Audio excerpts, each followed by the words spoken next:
সন্তান সন্ততি হৈছে আল্লাহ তাআলাৰ পক্ষৰ পৰা দিয়া এটা ডাঙৰ নিয়ামত সম্পদ।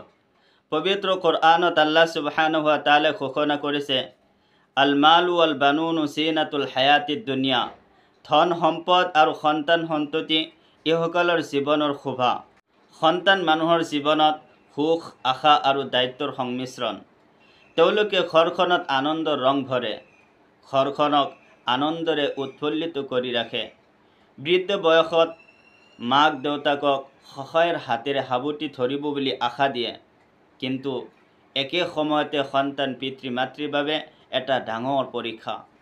আল্লাহ তাআলাই সন্তানক এটা আমানত হিচাপে দিছে, যাৰ হিফাজত কৰা, লালন পালন কৰা আৰু শিক্ষা প্ৰদান কৰা সকলো পিতৃ মাতৃৰ ওপৰত দায়িত্ব।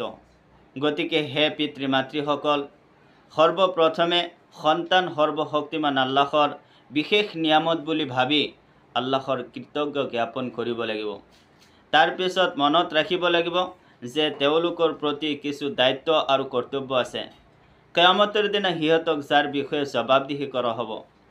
এটি দীঘলীয়া হাদিছত নবী কৰীম সাল্লাল্লাহু আলাইহি ওয়াসাল্লামে কৈছে, এজন পুৰুষ নিজৰ পৰিয়ালৰ মুৰব্বী, তেওঁক পৰিয়ালৰ বিষয়ে সোধা হ'ব। এগৰাকী নাৰী স্বামীৰ ঘৰ আৰু তেওঁৰ সন্তানৰ বাবে দায়বদ্ধ, তেওঁক সেইবোৰৰ বিষয়ে সোধা হ'ব, জবাবদিহি কৰা হ'ব। এইদৰে সন্তানৰ শিক্ষাৰ ওপৰত পিতৃ মাতৃৰ দায়িত্ব অতি গুৰুত্বপূৰ্ণ।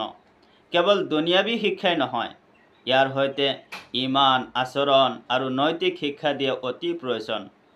শিশুটোক সৰুৰ পৰাই নামাজ, কোৰআনৰ শিক্ষা, সত্যবাদিতা, আদব, আখলাক শিকাব লাগিব। ইয়াতে পিতৃ মাতৃৰ সাফল্য।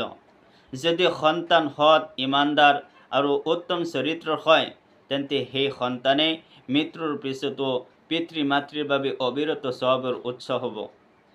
সেয়েহে সন্তানক কেৱল ভাল খাদ্য, ভাল বস্তু আৰু ভাল পোছাক দিয়াত সীমাবদ্ধ নহয়, তেওঁলোকৰ বাবে উপযুক্ত শিক্ষা, নৈতিক পথ নিৰ্দেশ আৰু ইমানৰ চাকি জ্বলাই দিয়ক। এইটোৱেই হৈছে আল্লাহৰ নিয়ামতৰ যথাযথ কৃতজ্ঞ প্ৰকাশ কৰা।